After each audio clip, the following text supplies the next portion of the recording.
So the questions that we had was, um, what is your gender? Yeah, someone skipped, which is excellent for that one.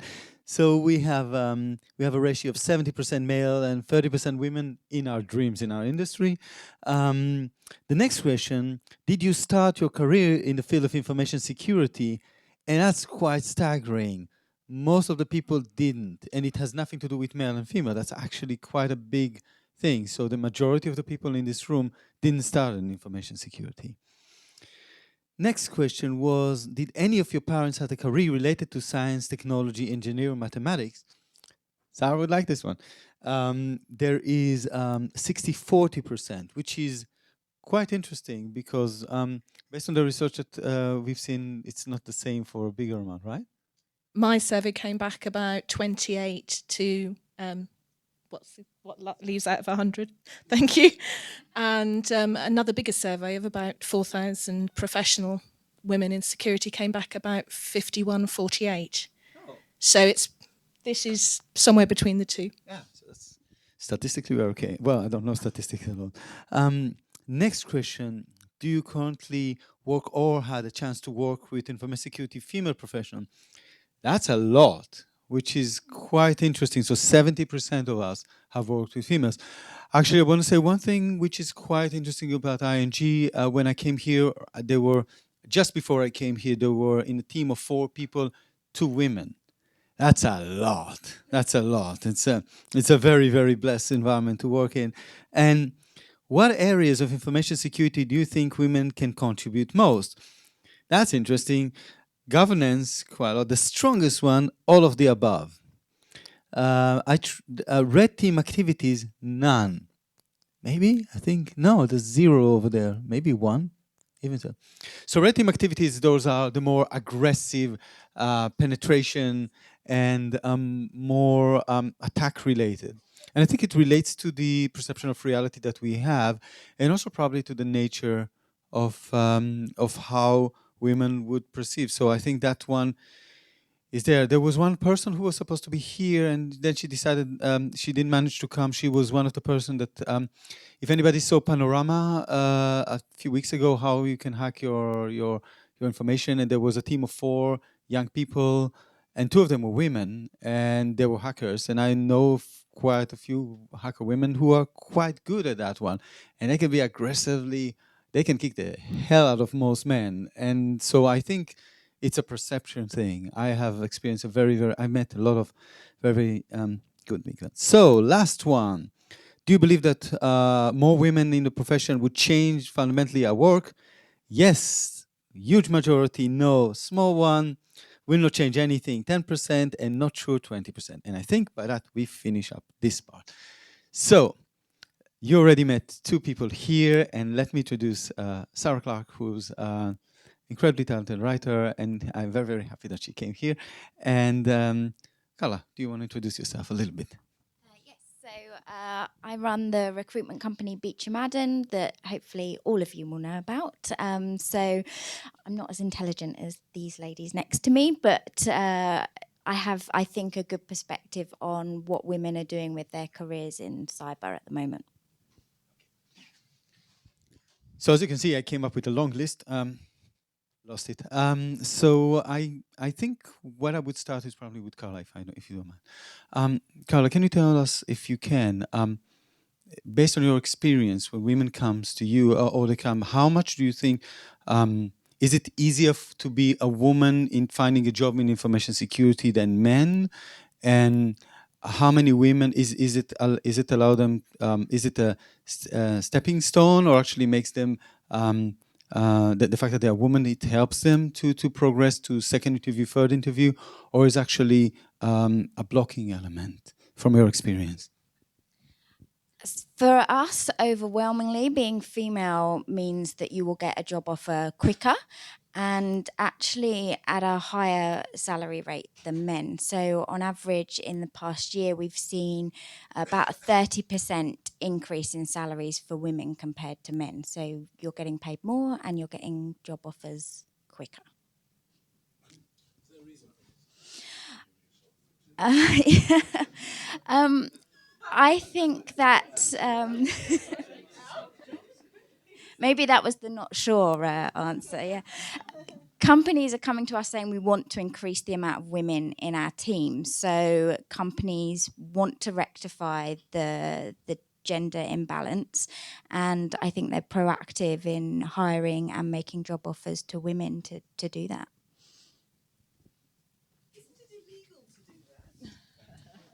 It's always so they would always say it's the best person for the job, and I can't think of any examples where a company has hired a woman just because they're a woman, but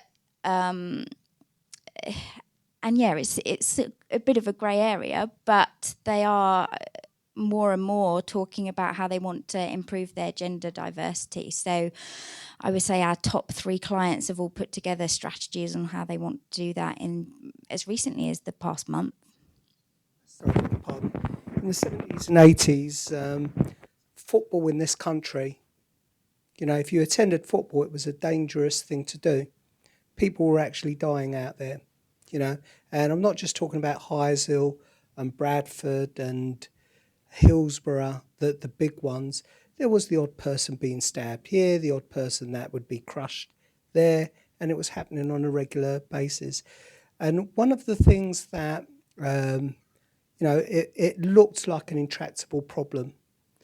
And one of the things that the Taylor report came out with was that they felt that trying to encourage different types of people to go to football would change that dynamic. Is the better objective with regards to saying we want to have a more diverse working environment rather than just say we want a number counting off so many men to so many women.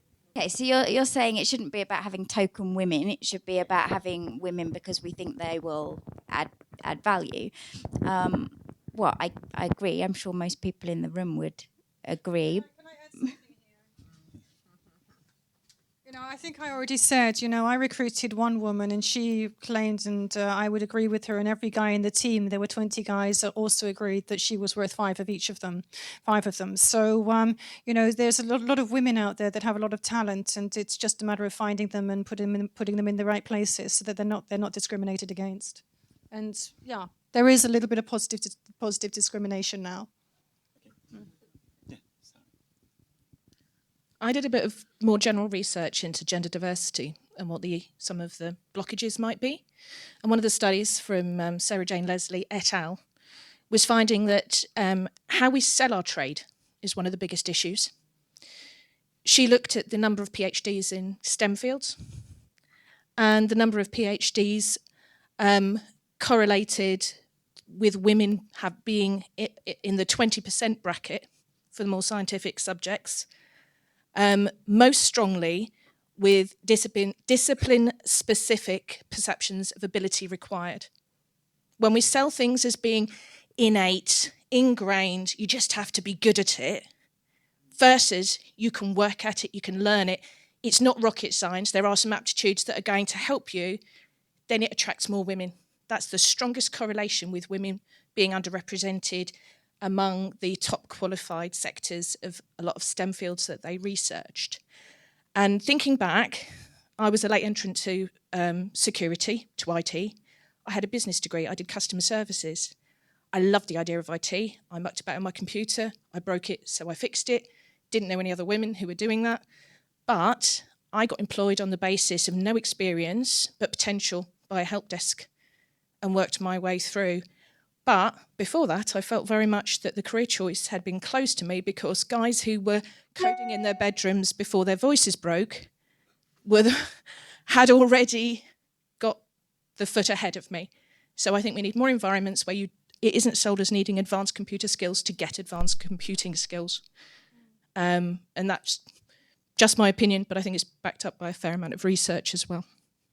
I'm going to raise up a little point, which I think it has something to do. One thing that I saw is that men would have much more confidence doing things that a woman would seem to have a feeling of less confident. Men would jump up into something, yes, I can do that, and women would way to have, according to survey, would be less pushing themselves in a position, and it relates probably to the level of maturity. As much as we don't like to agree with that, if you look at little children, if you ask them who's the fastest, they're all going to raise their hands because they feel they are the fastest. And there's an internal process in which men feels that they have a capabilities higher than others, and it's nothing to do with male female, just the way that we perceive reality. Generally, men are less male than less mature than women. I'm sorry, I'm making a generalization right now. I have a question for you, Sarah, if I may. When you go to one of your clients and you have a conversation, do you find sometimes the need to use approaches which are not fully 100% logical, but require something that is more a female wisdom that you can associate with? I think I do something that everyone acknowledges is the right thing to do with a client. You listen. You get a sense of their pain and how important it is to them in their context. So you broach any solutions you may offer to fit what is concerning them most, and perhaps adjust it to what should be concerning them most, because they may not have the bigger picture you're bringing. That ability to read people, read the room, empathise, assess quickly a set of priorities, I don't feel in a position to say that's gender specific. But I think a mixed gender environment promotes that dialogue, as opposed to perhaps sexy, exciting, get it done now, make a fast decision, be an type A superstar leader. I think being able to admit you don't know is easier for a woman as well. And I think perhaps that promotes more and richer value. A question to all four of you, and you can choose to answer or not.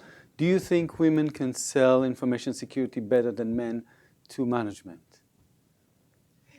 You don't have to speak. Yeah. I think perhaps a lot of the time, because of the general perceptions of women, that, like the concepts I was touching on, that we don't necessarily match the identity of security a lot of the time, can be a bit of a challenge depending on the particular person you're working with. But I think that paradigm and ideology is changing a lot today. As women, a lot more women are becoming more visible in security as a whole. So I think we can absolutely sell it. And I think we have a lot of the softer skills that are sort of required to communicating and, personalizing the whole experience, which men may not necessarily focus in those areas. One of the problems that there is that fact, if a woman is trying to solve a problem, the way that she deals with this is that she talks about it. And if she talks about it with a guy, a man, he'll try and help her, and give a solution. But she doesn't want a solution. She just wants to hear her own voice so that she can come to her own solution.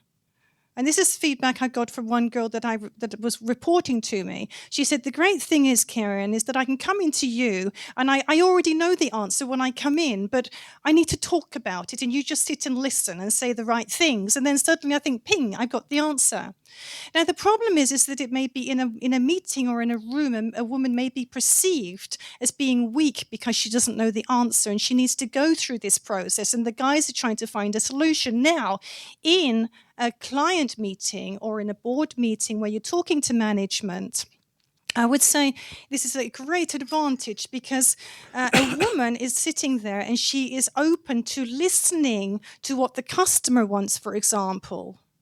And the customer knows their environment better than what I know. I'm a consultant and I go into a customer. I need to get as much as I can from the customer. And I want to listen to what they have to tell me. They know their environment. And often they know the answer themselves, but they just need a little bit of help to get there. And I'd say that's the difference between a woman and a man. A man is going in, he wants to sell something, and, they do great jobs, they make loads of money, and they have good numbers. But is it the right security decision? Sometimes, yeah, men. With more women, maybe it would be right more often. What do you see right now in terms of the job offers that are out there? What is the most when you already put women in a position? What is right now the distribution? Is it like we had here, very small? Is it because what I saw from a survey that also Sarah showed is that there is more women in GRC rather than, for example, other areas. Is that really true right now? I probably don't have the stats per industry. I would say we're seeing lots of women going into consulting firms so they can get a variety of experience in different industries.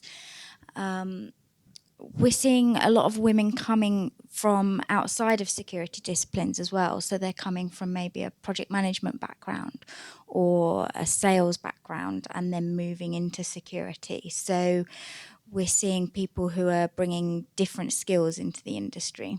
Is this true? Do you see more women in GRC, and do I work in GRC? Massive umbrella term. And Aidan kindly said I was a talented writer. I've actually been a desktop engineer, network administrator, IT security specialist, and an information security and data security specialist in financial services before I moved into governance. You do see more women around that field, I think, because it's there is at the moment a tail effect of the IT entry into the security field, and I think that tail effect has to catch up. We saw that dip after the 80s when the computer science numbers for women dropped off, and then women who came in left. And in governance, a lot of people come via the operational risk route, via the project management route. I also think that around the governance and compliance, there's my drive to go there from where I was to put together the picture better for my operational technical coalface colleagues who I didn't leave behind. I still worked with and around, because the one thing that's happening is information's coming out in silos. There's nobody sitting between the physical security, the business continuity, the red team, the incident management team, the coalface SOC kind of functions, and pulling together their inputs and spending time as a specialist trying to paint the bigger, more aggregate picture. And I think that bigger picture from disparate parts kind of perhaps lends itself to a woman's desire to make sense of things. I have one. So I'm being very conscious of time and conscious of. Talked a lot. Sorry. No. You didn't. I think I have a question for all of you. What do you want from us? Meaning men. What do you? Since we are such a huge majority in our environment, what do you feel if that would change the way that we need to adjust ourselves in our environment? Yeah, and I'm going to run into the shelter. You know, I already gave one slide saying what I wanted, so I don't need to say anything more. The chaos training. Chaos acceptance training. Yeah. Okay. I'd like a little bit. Well, just turning around to the guy who says, like I saw in a tweet today, oh, it's a woman at computer. That's a spectator sport. Actual thing said to actual woman training some guys on a computer. I'd like to see everybody who sees that kind of behaviour behind closed doors or with other women around turn around and give it the, really, mate? You are really showing yourself up look when they see that kind of behaviour. Very rarely see it, very rarely suffer from it. But it does, you can sense it going on in the background sometimes, and it makes things an awful lot more intimidating than they should be. I guess from my talk today, it was fairly clear that I guess my main challenges with working in cybersecurity has been essentially on identity, so my own identity and how it's perceived within the industry, being a woman and the minority, as well as, I guess, cybersecurity industry, adapting its identity to something that's more inclusive of women. So, I've got a funny story. You know, my boss once, I had a boss, a UK boss, and once when he was coming to visit Stockholm, he wanted me to book his hotel for him. And we actually have a system for doing that inside of Hewlett-Packard. So I did it for him. And what we have in Stockholm, we have a very special hotel that used to be a prison on an island in the centre of Stockholm. So I booked him into the prison. And then afterwards he said, "But Karen, why did you put..." And I said, "Well, what are you complaining? You got your own key. It's a very unique place to stay." He said, "I know it's unique," but he never, ever asked me again. For me, I probably don't want to see anything from men in security. I would like to see women put themselves forward. I would like to see women highlight their achievements and help other women come through, and maybe just be a bit braver. So women apply for roles when they match 85% of the criteria, men when they match 50. Let's start doing a bit more of that. You're one of the good guys, obviously. But I think we all need to get together with recruiters and look down at some core aptitudes that actually make up some of the key roles that we do. Some of the job specs just look like they want one of those security people. And I think if we are clearer about the aptitudes that make up a good security pro of different flavours, we can make it a lot less gender specific when we're advertising them. And I know I've applied for a job at a junior level when there was a junior and a senior one, and had to manage the senior person who was a bloke. He just said, "I'm going to go for it." So I think a bit more realism with job specifications, a bit more digging into what the core aptitudes are, rather than just different language. Yeah. Guys, since we're running out of time, anybody from the audience want to ask a question? Dalim. I think that if there's a job available, a position available, a man, if you generalize, a man would tend to go for it, even if he's only 30, 40% capable. Women, I think, are much more meticulous, careful, consider themselves and their abilities, and only put themselves forward if they think they're largely capable of doing it. And I would like to also add this Swedish aspect into this, because for the ladies in the room, you will be most delighted to hear that in Sweden, Swedish men, basically, they are the same. You know, when they apply for a job, they basically write what they can do, not what they think that the employer wants to see. So they are about, if you sort of take the discussion now with the women, they say if they have 60%, they don't apply for the job. Guys have 30% and they still apply. In Sweden, if a guy has 60%, he won't apply for the job unless he's got 100%. So we have here in UK, you have this gender thing, you know, where women, they do only apply for a job if they feel they're 100% qualified, which is incorrect. Otherwise, because if you're 100%, then you don't have a chance to grow into the role. But in Sweden, it's exactly the same. In fact, in Sweden, I am more, can we say, brash about my capabilities than what the guys are. So one guy said to me, who had a PhD, when I came to Hewlett-Packard, he said, "How did you get more money than me?" He said, "I've got a PhD, you don't." And I said, "Well, I just asked." If anybody want to raise something that I left out, a question that I should have asked and you wanted me to ask?